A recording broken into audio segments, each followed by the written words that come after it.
In this video, we are going to learn about the graphs of exponential functions. So the exponential function will be y equals ab exponent x. So when you look at exponential functions, x is now your exponents. We've learned about linear functions where they form a straight line, y equals mx plus b. We've learned about quadratics where they form a U-shaped parabola on the graph, and x is always squared. So now we're going to be looking at exponential functions where x is the exponent. So in this case, a and b will be values in the equation. An important vocabulary word we're going to learn for today is asymptote. So an asymptote is a line that a graph approaches but never touches. So it's going to be that boundary line in your graph for an exponential. When we look at exponential graphs, we're going to be looking at two different graphs. We're going to be looking at exponential growth and exponential decay. So exponential growth is when this value b is greater than 1, and when b is in between 0 and 1, we call that exponential decay. So here are the types of graphs you're going to see for today. Exponential growth, you're going to notice from left to right, as your x's are increasing, your y values are also increasing. And you notice right here, 0, a indicates that that is going to be your y-intercept. That first value is going to be the y-intercept. B here will identify whether this is growth or decay. When you look at exponential decay, b, that value being raised to the exponent, is going to be in between 0 and 1. 0, a is still the y-intercept, but when you look from left to right, as your x's are increasing, your y values are decreasing. So we call this a decay. It's going down from left to right. So here, your x-axis is your asymptote for exponential functions. So when we look at these two functions, the growth and decay, you're going to notice the x-axis is going to get really, really close to that graph, but it's never going to touch. So the x-axis is really where y equals 0. So if you look here at all these points, this would be 0, 1, 0, 2, 0. So here, all of the y values are 0, and this would be your asymptote for your exponential growth function or exponential decay. Now we're going to take a look at a couple of examples here. We're going to identify and determine if the exponential function is growth or decay based on the equation. So here's an example. We have y equals 3 parentheses 2 exponent x. So this is an exponential function. What we want to do is identify whether this is growth or decay based on that value of b. So if I wrote down here y equals a parentheses b exponent x, here b is 2. Since b is greater than 1, we call this growth. So, excuse me. This is exponential growth because b is greater than 1. On the next example, you have y equals 4 parentheses 2/5 x raised to the exponent x. So since b is 2/5, we call this exponential decay because b is in between 0 and 1. So it would be decreasing. Okay, so now that we know exponential growth and decay, we're going to start looking at exponential equations, and we're going to be able to identify your x-intercept, your y-intercept using the equation y equals a parentheses b exponent x. So here are a few examples. So, we're not going to go through examples. We are going to talk about key attributes of exponential equations, and then we're going to go into examples. So our first piece is the asymptote. We know that the asymptote will always be y equals 0. Whether it's growth or decay, your exponential function will always, that boundary line, it's going to come very close to the x-axis, but never touch it. So again, we can also put in parentheses x-axis. Your asymptote will be your x-axis here, where y equals 0. Your y-intercept will be 0, comma a. It's going to be that first value from your equation. The domain, because you can look at the graph and whether it's exponential growth or decay, you're going to notice that if it's growth, it's increasing from left to right. If it's decay, it's decreasing.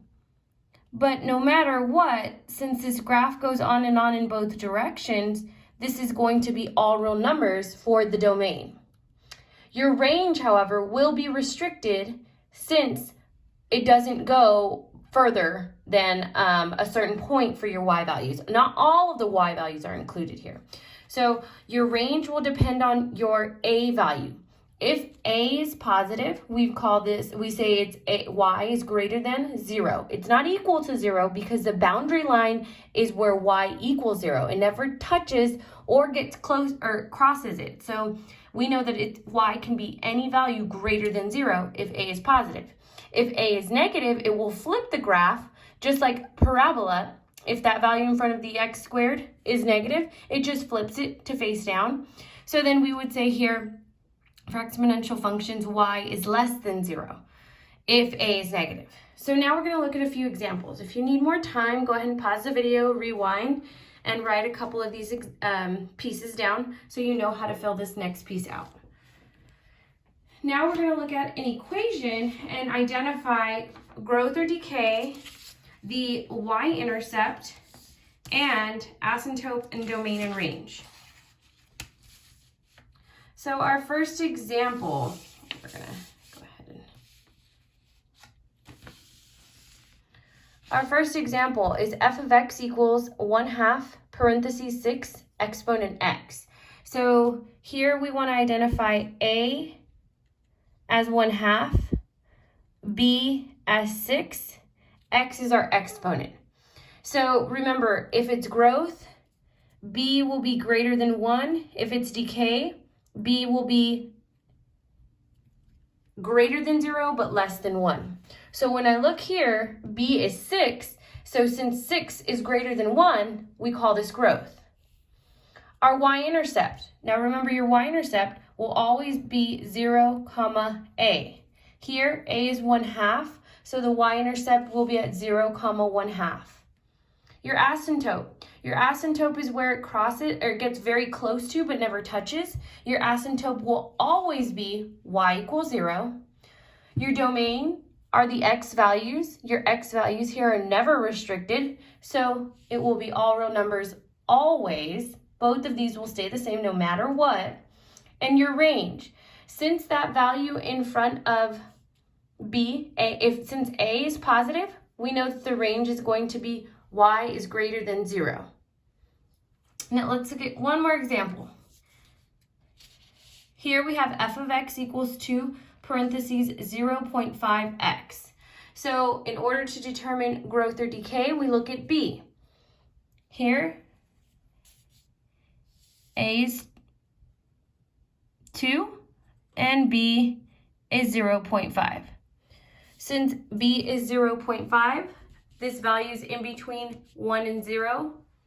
We call this decay. Your y-intercept will be at 0, comma a. So here a is 2, so 0, comma 2. Your asymptote will always stay the same, y equals 0. Your domain will always stay the same, all real numbers. And the range, since a is positive here, will be y is greater than 0. And I'll go ahead and do a separate video to show you how to graph these both in the calculator to actually visually see the y-intercept where it crosses on the y-axis and to see that the x values are not restricted. The domain is all real numbers. And to be able to identify growth and the range as well. So now let's go ahead and look at 2 examples of a graph, and we're going to identify all those pieces as well.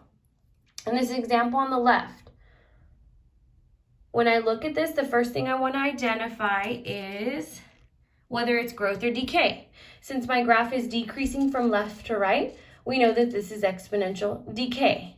It's going down from left to right. Your x values, as your x values increase, your y values are decreasing. Next, we're going to identify the y-intercept. The y-intercept is where it crosses on the y. So here, your y-intercept is at 0, 1. Next, we're going to identify the asymptote. Well, remember, the asymptote here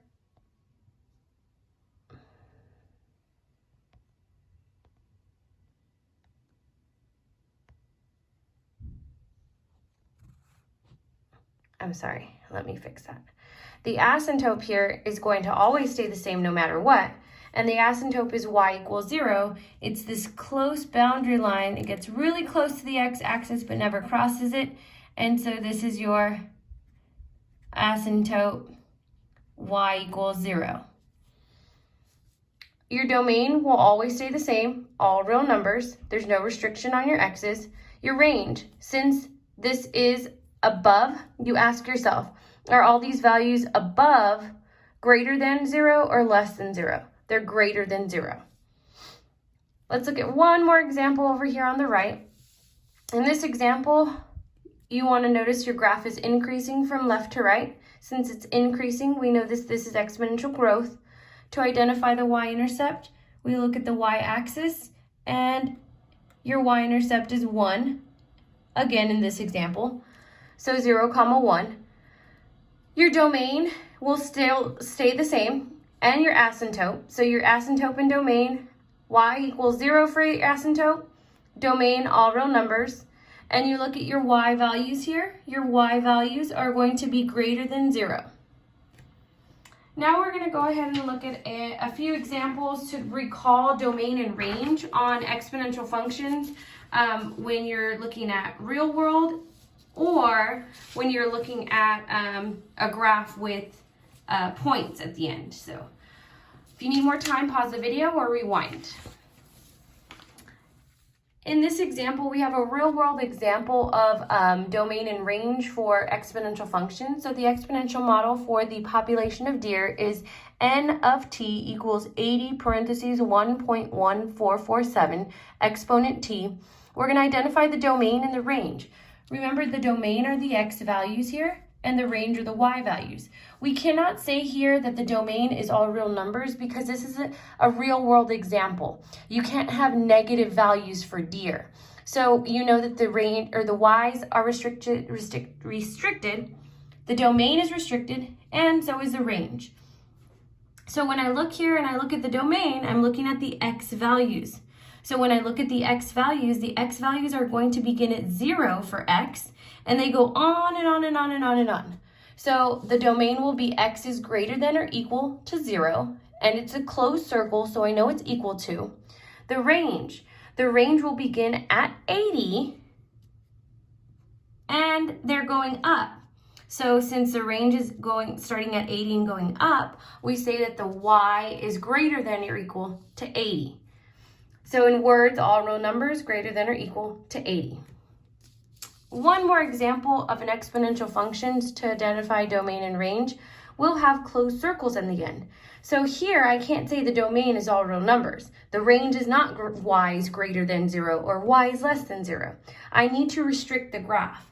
So when I look at the domain, first of all, I look at the x values here. And I look at the x values from the left side, and I follow the line until the right side of my graph here. So from left to right, I know they begin at -6 and end at +9. So each one has a closed circle. I know I'm going to use a less than or equal to symbol. We're going to say the domain is going to be all real numbers, less than or equal to x, less than or equal to 9. So in words, you can see all real numbers greater than or equal to -6 and less than or equal to 9. In the domain, for the domain, you're looking at your y values. So when you look at your y values, you look from the bottom of your graph to the top. So at the very bottom of my graph, my y values begin at 1. And at the very top of my graph, my y values end at 10.